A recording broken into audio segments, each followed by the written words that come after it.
3 higher ed authors, 100 plus college and university presidents, dozens of actionable insights for academic leaders. Commencement, the beginning of a new era in higher education, is now available on Amazon.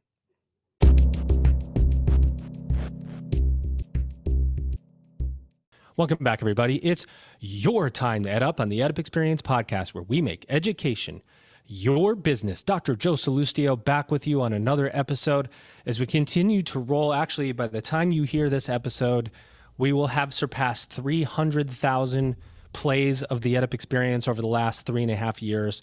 It is such an honor to serve the community in this way by bringing you what we think are the most fun and insightful conversations taking place across the entirety of higher education. Maybe a little bit selfish, but I really believe that to be true. Because we can have fun while we have these serious conversations about serving students. It's very hard work. If you work in higher ed, you know this ain't easy. This ain't easy serving students. It's really, really hard. But the reward is unlike anything that you could ever experience. And when you have somebody cross that stage and cry in front of you as you hand them a diploma, there is no feeling like it. We tried to take the first 125 presidents we interviewed. We didn't try, we actually did. Take the first 125 presidents we interviewed on this podcast and we put them into a book called Commencement, the beginning of a new era in higher education, which is available for purchase. Thank you to those of you that continue to support the work we do here at EdUp. What we'll do with the next 125 presidents, I don't know. We already actually interviewed another 125, so I'm not sure what we're going to do. But we like to bring back some of the originals, some of the presidents that were in the book, informing it from the first interviews that we had. And we've got one of those gents back with us. But before I get to him, we're bringing back a former interview. We interviewed him. He was not a president when we interviewed him. And like 1 week later, he became a president or something like that. It was really fast. Guy's like a rocket ship. But he's back co-hosting with me. And it's what really ironic is I missed that episode where he came on. So I've been dying to get him on a microphone with me. Here he is, ladies and gentlemen. He is Dr. Mordecai Ian Brownlee, and he is president of the Community College of Aurora. Mordecai, what's going on? How you doing, man? Thanks so much for having me. I appreciate the opportunity. Well, I spent 17 years in Denver, so I know CC Aurora very, very well. And to have you over there serving a community that I spent almost 20 years in is such a great honor because there's a lot of great students in Colorado to serve. Well, let me tell you, it's a great pride to be able to serve as the sixth president here. We are the most diverse college in the state of Colorado. Over 60% of our students being students of color and over 50% being first generation. And we're now serving almost 9,000 strong. So it's an amazing institution. Honored to be here and honored to be here with you, Joe. Well, thank you, sir. Honored to have you here. And I think we're going to have a pretty amazing conversation with the lineup we've put together today. And our guest, now a 2-time guest, coming back after he was on episode 139. We're now on 640 or 650. He was one of the original presidents we interviewed on this podcast. I don't remember exactly what number, but here he is again. He is Dr. Reynold Verret. He is the president at Xavier University of Louisiana. Reynold, how are you? Well, I'm doing very well. We're finally came through commencement where our summer board meeting is over. So we're doing our planning for the next part. And also it's going to be a busy year, but a busy year for good reasons as we go forward. So we're really stepping into our new year already. I always love when we interview leaders and they say it's going to be a busy year, as if the previous year or the next year won't be busy. It's like every year is just equally busy in different ways, isn't it? It's there will be new things. Exactly. There will be new things for us. Yeah, it's always new things coming at you in different ways. You were the 45th president we ever interviewed on this podcast, Reynold. And one of the challenges, I think, for presidents today, and this was about 2.5 years ago that we interviewed you, and here you are still thriving in your position. One of the common narratives out there is the presidential tenure is on the decrease, on the steep decline, as it were. Presidents are not making it very long, whether it's burnout, pressures, external, internal. What's the secret? What's the secret been to your longevity in the role so far? I think the secret has been a love of the community and the work that we've been doing. I think excellent with satisfaction that keeps us going for a long time. That satisfaction reinvigorates us as we go. That's one aspect. Also, having a great board of trustees that is supporting and also understands the work that we are doing. And I'm saying we, the team that manages the university, including the deans. I think that investment of the board of trustees, understanding the work we do and giving us that support is important as well. Do you think that you have to change your style year to year to keep fresh? Do you have is it situational? Because we were just talking, right? I think different things hit you. Yeah. If you have the same leadership, you could have the same style perhaps, but if you don't change in your mind with the changing landscape, then you don't stay fresh. How do you stay fresh to make this longevity and stay consistent? I think we are working at different initiatives and projects. The style cannot change because in some ways we have to be genuine. And I have to be genuine. I have to be who I am. And that commitment has to remain the same. But at the same time, the problems that we are addressing, the initiatives that we are bringing in place are different. And so we approach them differently. And also we bring new people around the table with us. We have new partners. At the same time, we have to be who we are. Authenticity. I like your style, dude. Morica, I'm going to pass it over to you. Yeah, so President Verret, just kind of walk us through now. I mean, as we were talking about a lot of changes as a fellow president, I know I spent a lot of my time thinking about the demographic realities that are happening in our area of service. Now, Xavier, nationally known, world respected, the work that you all have been doing for a number of years in terms of the creation even of health professionals and all the work that you all have been doing. What is at the forefront of your mind as you think about demographics, you think about environmental scan and just the changes that are happening and what lies ahead in terms of responsibilities for Xavier University? Well, I think one, from a demographic point of view, we have been able to hold up our enrollment. And our enrollment has actually, even during the pandemic, increased. Amazing. So we've been able to do that. So, but the large challenge is that basically we know that the nation is changing in significant ways, even as we're becoming majority minority in significant ways. So that change is occurring in many ways. It reminds me of a statement by a colleague who reminded us that very often, the older generation is worrying about issues that have actually passed, but that the younger generation is facing new issues. The proverb, the caravan has moved on, but the dogs keep barking. So there are issues that the younger generation, our students, are facing that are quite different. We are also at the same time looking at Xavier, not necessarily through a legacy of our successes in the past. That is our mission. The mission remains true too. So mission has not changed. But preparing Xavier for the future is also always our focus of where we will be needed. Where is our mission calling us to serve today and tomorrow? To use a very Christian and Jesuit notion of reading the signs of the times. What are we called to do today? Not necessarily what we were called to do 10 or 20 years ago. In order to be of service to our students is always that reflection. It's in our planning work. It's in what we are asking ourselves to do and prepare for the next decades, the next 100 years, hopefully. Just out of curiosity, what keeps you up at night? Is there anything that keeps you up at night? Affordability, for one thing. I know that the majority of my students are Pell eligible, and Pell has not kept up. So I know that being able to actually get to a place where no student should be denied education at Xavier because he or she can't afford it. Because I know that's a challenge for more than half of my students at any given time. That's the major challenge. That's a major challenge. Of course, we have other challenges that keep us at night. That we have weather here, we have other things, but the larger piece of exactly how do I keep the doors open and make us accessible, affordable to any talent that needs a Xavier education is a challenge that we have to face for the next decades and go into the future. Thank you, Mr. President. Joe. Yeah. So, you talked about, you guys both kind of alluded to the demographic shifts that the country's experiencing, minority majority. We have a multicultural majority coming. We actually, who was really good at speaking about this was the director of education from Google, John Farrar, who I've had co-host with me a bunch of times, and he was saying just the investment and how we're marketing to students who want different things. Does it take structural changes to serve this demographic change? Do you look at the structure, the way the university is structured, and say, hey, the multicultural majority, the students of first gen or lower economic backgrounds or whomever need different things. How do we update our structure to be solvent financially? Well, I think it's not structural, but programmatic in some ways.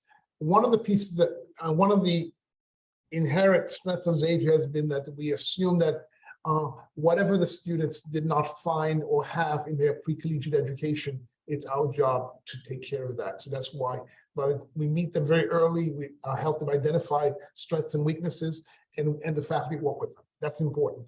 One of our analyses has been that we also realized in our analysis, as we work through our data for the last 3 or 4 years, is that if we slice our data differently, we could see that our students were first generation students, whether they were at the upper levels of our academic performance or at the lower level, that our first generation students compared to in academic preparation, pre-collegiate preparation, SATs, ACTs, GPAs, et cetera.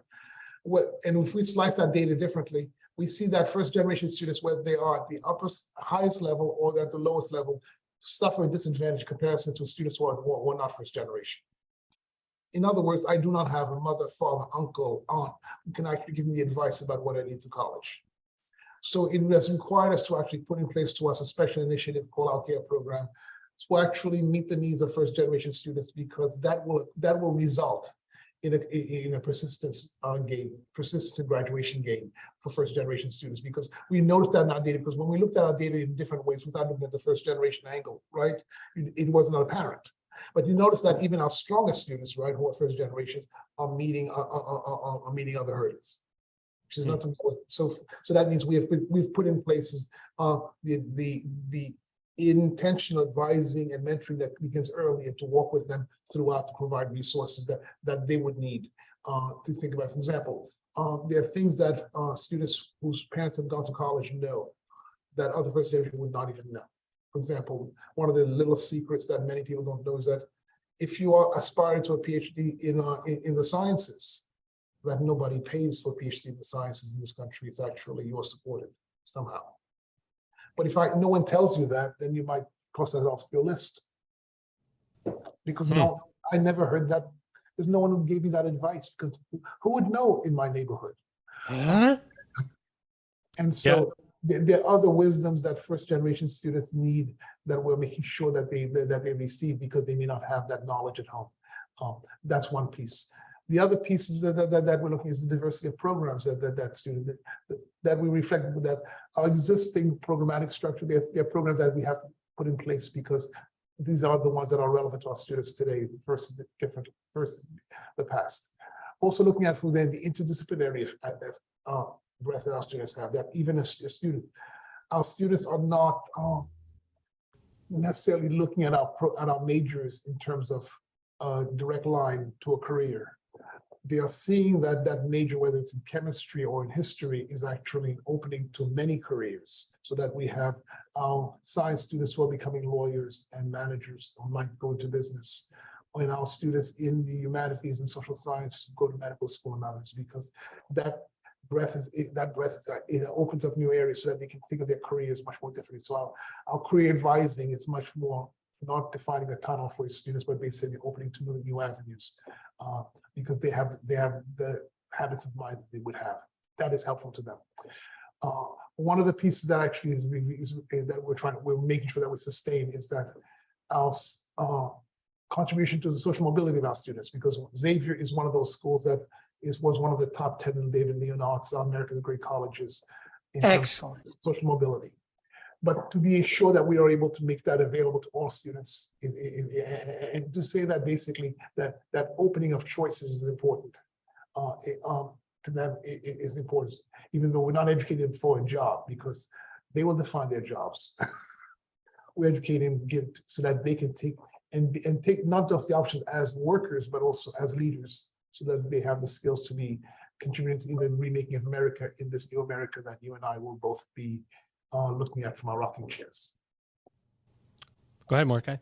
Yeah, let me ask you a question. You're talking about, as we break down these infrastructure, these barriers, towards success and thinking about what we're doing to meet the needs. And I'm saying we because as a fellow educator, so I know that we're doing this work together, but as we're creating new opportunities, focusing on equitable student success. I was reading with great excitement about this centennial campaign that you all have just fairly recently kicked off at the university, $500 million campaign goal. And as I was reading, all of this work is in the advancement of creating new resources, creating new bridges, creating new opportunities. Can you tell us a little bit about that?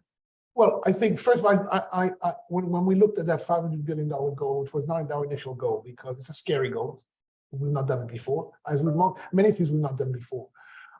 It was based upon some deep analysis from our strategic work, where we're not looking at strategic planning for the next 5 years, but asking ourselves the questions: what do we need at Xavier to be sustainable, to be relevant, and to be competent for the next decades and for the next 50, 100 years, because we will be 100 years old. So how do we remain competent for the next decades and be true to our mission? So one of our challenges of our analysis, we understand, for example, that we truly need to address the affordability. We need to get to a place where we can tell that a student whose families are below a certain income, let's say $100,000 a year in today's dollars, should be graduating with little loans or no loans. We're not there, but that's something that we need, so that no students should say, Xavier's not possible for me. So that's the mission we were called to 100 years ago by Catherine Drexel, our founder. That's an important piece of part of what we also need to be able to actually support our faculty and develop our faculty. And because the faculty, as the students will quite honestly tell you, they don't come from the president nor the dean, they come from the faculty. To be quite honest, as a former faculty, as a member of the faculty myself, that faculty, we know that because our success is a faculty that reproduces itself, even when people retire, leave us, and are replaced. The faculty reproduces itself, that they have a certain quality, attitude of mind that's in support of our students. This faculty that, to quote one of our students who was complaining about other things in campus, I'm here because the faculty has my back. That's testimonial from our students. So to retain the faculty, to give the faculty not only the teaching or to become the scholars and educators that they are. And that scholarship is important because we want to give them time to be, the reason they became chemists, the reason they became historians, because of a love of history. So they should be able to practice history, the arts and music. So that space and time to actually give them, not just compensation, people think of money as the only thing, but space and time, the studios, the laboratories, to be who they are. Because in being who they are, one of the things that is very essential to the Xavier education is that the fact that our students are in the laboratories doing research with our faculty. They are in archives doing research with our historians. They do history, they do biology, they do art. They do that. And one of the words that I use is that when they leave us and go to graduate school, to one of the great things that they want to do, they're already junior colleagues. So that experience, that quality of faculty that we have, we also know because of our success, other institutions covet our faculty. And I use covet in the biblical sense. So we have to give our faculty the reasons to enjoy and take great joy in being at Xavier with our students. So that support is important. We also need endowed professorships to bring those champions around whom we build our programs. For example, one of the programs that I'm truly excited about recently, just approved by the Board of Trustees 3 weeks ago, is our new graduate program in ethics of science, society, and technology. Because as we think of ourselves as a historically Black institution, steeped in the sciences and health, historically Catholic institution as the only Catholic HBCU in the country, it is important as we go into the major questions of how we implement technology, new approaches to health, that we be able to have people among my students, those bright young women and men around the table who are asking what I call the ought question. When we have new technologies, new approaches to health, should I? When should I? How much should I? To whom should I? Those are at the interface of philosophy, theology, science that we have, that we're educating people in those fields as well. We also need to bring faculty who are champions around whom to build a faculty as well. So we need the endowed professorships, not only in this field, but in other fields as well. The fact that we send more students to PhD programs in the sciences, we need those faculty in the sciences who are also themselves great scientists we're educating our students so that we learn at the feet of great masters. That's the apprentice model from the Middle Ages. It hasn't changed. Nailed it. Understood. So our faculty is important. So that we are part of a lot of that about $75–80 million of that campaign is to develop and sustain the faculty. About $100 million is endowment for affordability of students. Of course, we have physical infrastructure. We need the laboratories, the clinical, the studios as well. And the other pieces are what we do in developing the programs that support our students. For example, study abroad. A young man or young woman from Louisiana, from Arkansas, or from even places like New York can live a very parochial life as an American because they're not seeing that and be able to actually spend some time maybe learning with others around the world who do not look like them, who think differently than them, because that would make them richer, because the world that we're trying to serve is a much larger world than anywhere we grew up. So we need to be able to afford, endow, study abroad and other programs that enrich the lives of our students. Because remember, our students who come from families who normally cannot afford to actually spend the semester in Ghana or in Singapore. We need to be able to do that. So, I want to say one more thing, that the reason that we do this is the thing that we feel that we must do, not because we wish to do. And that's the capital campaign. It's about the future. You know that the world of higher education is experiencing evolutions and revolutions. You want to be part of the progress. Commencement, the beginning of a new era in higher education with insights from more than 100 college and university presidents, will show you how. Get your copy of Commencement, the beginning of a new era in higher education now on Amazon right away. We think you're going to love it. It's Amazing. As you think about the future, I was also very excited to read about this work that you're going to be doing with the Xavier University, starting its first HBCU med school. Wow. And I'm just really excited to hear about this. I mean, Excellent. this campaign going to also, I would only imagine, be a part of this joint vision. Folks tend to talk about the Morehouses and they tend to talk about Howard University, but now they're going to be talking about Xavier University having its own med school. Can you tell us a bit about that? The med school for us is an effort that comes from analysis of exactly what we need to do, given what we've done in the pre-medical space, educating more students, more African Americans to become physicians than any school in the country. Oh, yeah. We do that very well. But the question of the medical school has been, the work that we've done in disparities, health disparities. And COVID-19 probably was an example of that. The pandemic would have taught us something about disparities in health that we see in this country. One of the issues that we've done, disparities work, we've had a long scholarly, but also education work on health disparities in our schools of pharmacy, in our undergraduate programs as well. What we do know is that disparities are based on representation is an important dimension of the trust in the healthcare system. That representation piece, we've also looked at our physicians. We've worked with many medical schools who have great work trying to increase the representation of African Americans among medical students. What we do see is that over the last 40, 50 years that we've seen incremental work growth, but not the growth that brings us to where we need to be, especially as we become a new country. 5% of African American doctors right now are African Americans, versus a population of 13 to 15%. Okay, or African, it depends on how we slice the race dynamics in this country. We're getting there incrementally. We will not get there by the time your great grandchildren get there if we don't do something significant. We also know that there are certain historically Black institutions that themselves should be standing medical schools. We have a history. And I'm going back a long time ago, in the 1920s, the Flexner Report, which redefined medical education. In the Flexner Report, one can read it.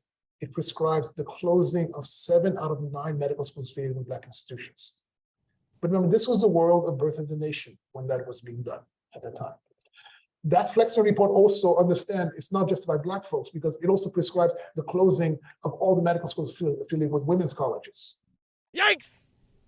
That's where we were. But so we know that those 7 medical schools or more, right, medical schools, the missing doctors or the graduates in the medical school, they were not going to invest to develop the medical, while they would develop invest to develop, while the country was ready to invest in other medical schools, which the Flexner report needed shoring up to catch up to the new standards that change medical education throughout the country, including Harvard. So they closed those medical. So that gap is there. So really, in beginning a new medical school, it's important to actually help satisfy that gap.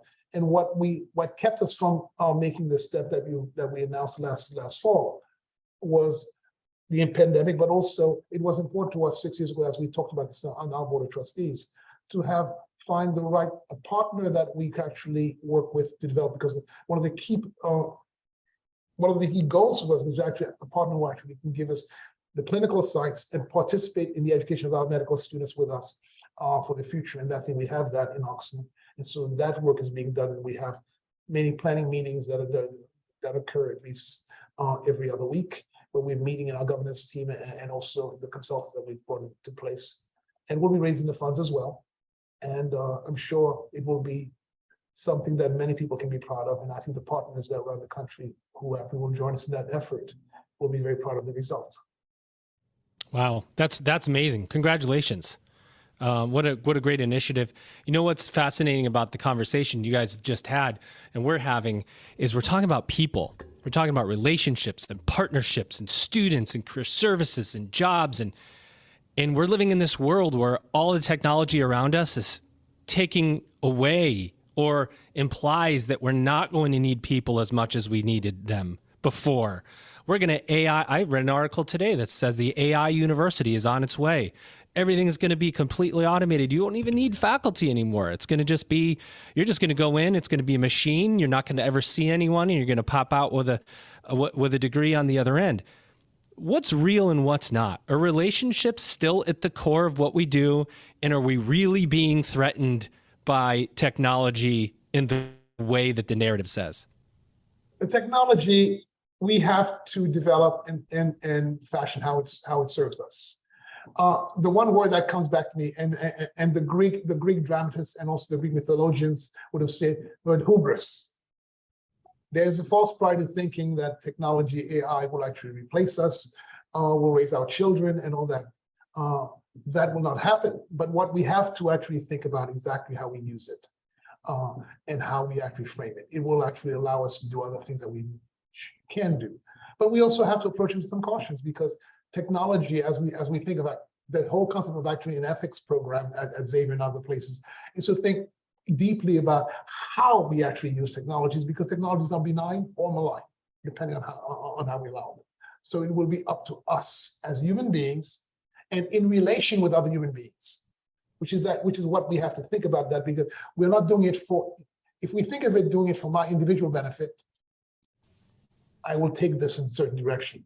But if we think about it as doing it for ourselves in community with other human beings, right, we will come to a good result. I'll tell you, and I've mentioned this before, but I went to ChatGPT, which is, of course, if you've heard of it before. Mm-hmm. I entered in old videos of Mordecai Ian Brownlee. I entered in some of his papers, his dissertation, a couple of pictures, and then I said, make me a co-host episode. And I didn't even need to invite him. He is here as artificial intelligence. Now I understand. Right? AI Mordecai. Yeah, that's it. It had just popped this out, and I was like, I just inserted him, and here he is. Don't believe it. Don't believe it, people. I'm here. It's the real one. He really is here. But I mean, the implication in all of this is that students don't need formalized education anymore. And we brought this up a lot, not only AI, take the technology out. And I asked this a lot of presidents, Reynold, and I want to go back to you because you were one of the first. When we spoke the first time 2.5 years ago, the value of a degree was not in the same question. It was not being questioned to the level it's being now. Do you need a degree? Do you not? Do you go for skill stacking? Do you not? And then, you take our environment that we have of a multicultural majority. You have first-gen students who don't understand higher education the way that parents would understand it of a child who's not first-gen. and you put all of this noise around them about whether a degree has value. And it would be very easy to convince somebody that doesn't know college or the path to college that well that they shouldn't go. And what does that do to us as a society, to people from lower economic means, where they don't end up generating wealth over time? There's just a lot of downside to the narrative that a degree doesn't hold value. Do you agree? Do you disagree? What's your take on this conversation? And then Mordecai, you jump in when you want. Please, Mordecai, because I disagree, because I think the degree does have value, and the value has to be the value of the degree also has to come from the student himself. It's not something that basically, as any true great learning occurs, it does not come only from the exterior, from the teacher. So the student needs to understand, the same way the student will understand why I use an AI, why I do not use an AI, because of what it does for my learning and how I learn it can be useful. The other part, I would say, to question the value of the degree, there's a similarity that I would say even after the Civil War. The former slaves understood the value of education in a way that was profound and sought education and walked miles for education, while others would say they don't need it because we need them as workers. Understand that. There are those who have the luxury to question the value of that degree, but those who are becoming American, who are becoming the center of the American experience, because this is the country that we are becoming, understand why education matters. It is the one currency you can take with you. It is one of the things that those fleeing persecution understood. Is one thing you take as you fly. Powerful statements there, Mr. President. Let me ask you this. What conversations are you all having at Xavier within the academy about micro-credentials? So certainly there's the conversation about the impact of AI. And then there's this conversation about the future of higher education and who's going to be willing to attend these programs for as long as they have historically attended these programs in the past. You've made some powerful statements thus far. Would love to get your thoughts and just let us in the conversations that are happening at your university there in Louisiana about micro-credentials. And is there any thoughts about maybe an increase in micro-credentials in the medical health field, or that there will be some sense of an evolution towards shorter-term credentials? We'd love to hear your thoughts. Well, I think what is occurring is that the conversation about certain knowledge skills and subsets without, you call them micro-credentials, of not necessarily degree programs, of courses that allow us to extend our knowledge. For example, think about psychologists who need to prescribe. We're not getting a degree, another degree in psychology, but need certain levels of from pharmacy and pharmaceutical science in order to be certified to prescribe. They need that. Likewise, if you had, for example, someone who was essentially a forensics analyst, right, who needed the experience in certain new analytical skills to be able to put that into his toolbox in order to be more effective as a forensics analyst. Those things, those courses should be open so that we can actually certify that knowledge that has. We call them micro credentials because now it fits into a very nice box, but that is not very new. But how we actually document those needs to be important, because it is about how we expand our skill sets. I mean, when you say document them, could it be transcript them? I mean, do we transcript them differently? Transcript them, exactly as a set that certify that someone has a certain set of knowledge, that someone has a set of knowledge. That will be important as well. But it will be not as knowledge in isolation, because clearly I think what is important, what is the value of what we call liberal education, which is an old term. So I'm going back to the 60s and even to the 20s. That knowledge that actually allows students to actually examine and think about things in depth, and to examine complicated ideas, which then allows that person to go into a range of fields, is what occurs in advanced education. That doesn't go away, but actually that is what one can add micro-credentials as well. But I do think there is an important force for that advanced education, because it allows students access to things that to be able to actually apply themselves in a range of fields, in fields that do not even exist yet, because we're training students for today's professions, but actually the freshmen who are entering my classes this fall, right, will then be departing for careers that do not yet exist today. Bullseye. So how do I give them the wherewithal and the tools to be able to actually step into that world? It's about the habits of mind and that facility to be ready for those opportunities. For those that are listening, curious, President Verret, what advice you would have those that are actually teaching? They're the ones in the classroom. They're watching this change, this disruption that's happening pedagogically. What advice would you have for up and coming educators that are seeking to embrace AI, to embrace the changes in technology, to embrace all of this disruption and see it as a positive? What advice do you have for them? Well, I think Other than listening to the EdUp Experience podcast, because that's table stakes. But other advice. that is one. And I think that is important. It is important as well that they be able to be engaged in educating their students in how to use technologies that are emerging, to understand the limitations and the strength of those technologies, and to also understand that, and also to educate students in learning for its own benefits, not only learning in order to be able to satisfy a credential. In fact, if you think about it, the grade, the focus on GPA and grade is one, because it's an easy measurement, but it also discourages students from actually taking chances and learning things that which may not be their greatest strengths. If you think about the students who wants the 4.0 GPA, and I've met students who actually have dropped courses because it will affect their 4.0 GPA. Well, I think we're going to get maybe a B+. And that taking of chances to learn things and take adventures and risk is something that actually we discourage our students so we need to encourage students to learn because this is the things that they wish to learn. I pick up so true. And that. So we have to be careful that we don't discourage students. If they're learning only because satisfy grade, we actually do not. We're not stimulating their genius. So true, right? In the end, when you're successful and you get onto the work world, nobody asks you what grade you got in this course.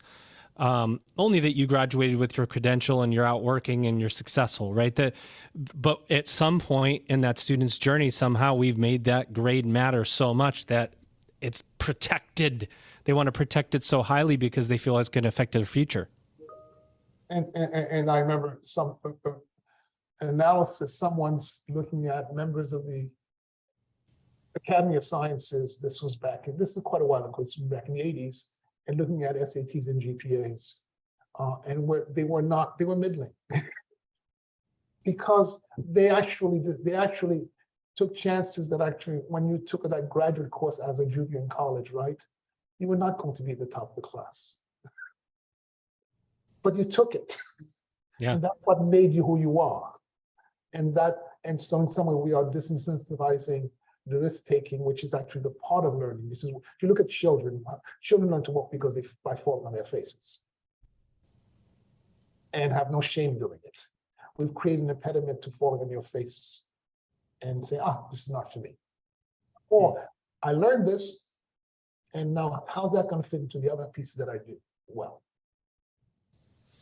Wow. Mordecai, you have any final questions for Reynold as we close out this episode? Amazing episode. Yeah, great episode, sir. Joe brought this up. He talked about your presidential tenure. And as we just continue to think about the future landscape, lots is changing, lots of conversations are happening around the academy nationally about sustainability, about this being our upcoming year, the first full year without HERF, higher education emergency relief funds, sustainability. Just would like to get your final thoughts on sustainability, your advice for folks like myself. I'm entering now into my third year of my college presidency. Just your thoughts and advice on how to have strong tenures, how to continue to be effective at serving our institutions and thinking about sustainability. Well, first of all, on presidential tenure, I think it is important that if we go back to tenures that were on decade scale, about a decade, somewhat or more, many years ago, which has shortened significantly, it is important to actually accomplish the thing that we need to have at college campuses. You need tenure that is long enough to actually because the change, the orientations, you need also to build a team. To attract people to come on the team, you need those. It's not just president. It's bright people who come and commit themselves to work with that president and help build the institution. They need confidence that you will be here for them because they're coming to work with you as president, whomever you are. So I think that longevity, a certain longevity of service is important actually to bring the team that will actually build the institution and take the institution to its next episodes. That's important, that commitment, and that's something that trustees, regents need to think about. This is not about building, changing coaches in the middle of a season, as we do in our athletics team. And I think maybe the model may be wrong. So I think not settling and hiring the right person is important. So actually there's not a rush. You don't want to settle, you want to get the right person. But when you do that, commitment to that person, I think it is important. You know, if you want to actually, if you're looking at the long distance, that's true for all of our institutions. The other piece of that, I think the sustainability piece is that there's an affordability model, which is important. There's a need to invest in our institutions, but there's also a need to understand that America is going into a period, as it has before, of competing on the world stage. We need to be able to educate our students at the highest level in order to compete. Because if we are looking at this country that we are competing with, supposedly economically, but also another phase, on some very scary phases as well, militarily as well. We need the genius of our young people because they are educating their young people to the highest level. And that's the truth. We cannot go into the Olympics games picking players for our teams from 20% of our population, while the other guy is looking for the best players from throughout their populations. So if you want to remain a leader among nations, educate. And I come in, and this is clear to me that we have gold in this country, but not in Fort Knox. The gold we have is in the 2nd and 3rd grade right now. And we waste it at our peril. And the last thing I want to say that education in higher ed is important, but also understand that if we don't do educational equity at K through 12, educate all of our children, we're doing it at our own risk. And it will make higher ed prosper as well. Well stated. Well stated. I've enjoyed this. This has been helpful for me. If it had been helpful for anybody else, thank you, Joe, for the opportunity. President Verret, thank you for all that you're doing. We like to ask 2 final questions to end every episode. Reynold, here you go. Well, first of all, the first one's not a question. I got to change up my whole thing. You know, I keep messing it up. But what do you want to say about Xavier University of Louisiana? Anything else you want to bring up or say that you didn't get a chance? And then 2, to end us off, what do you see for the future of higher education?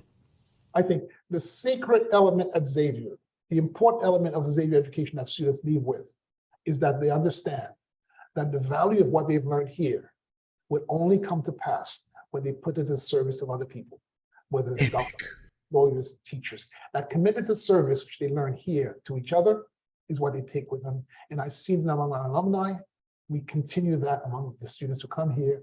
That is what they take with us. And that's the gift we are called to give to the country. I love that. I love that you've got your value proposition so passionately crystallized. That means a lot. What do you see for the future of higher ed? I think higher ed will actually come to understand that its purpose is to serve others and actually educate students for others. And so higher ed will continue serving the country because we'll educate people.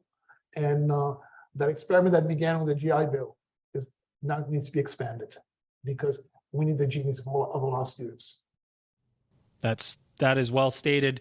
Wow, you guys, you know, I got to appreciate this. I'll tell you what, one of the things that when Elvin and I started the EdUp experience, we said we're not interviewing enough people in higher ed at scale to make a difference in what's being said against higher education. You know, how do we take the voices internally and say, this is what's going on. This is a level of passion. This is where the expertise is.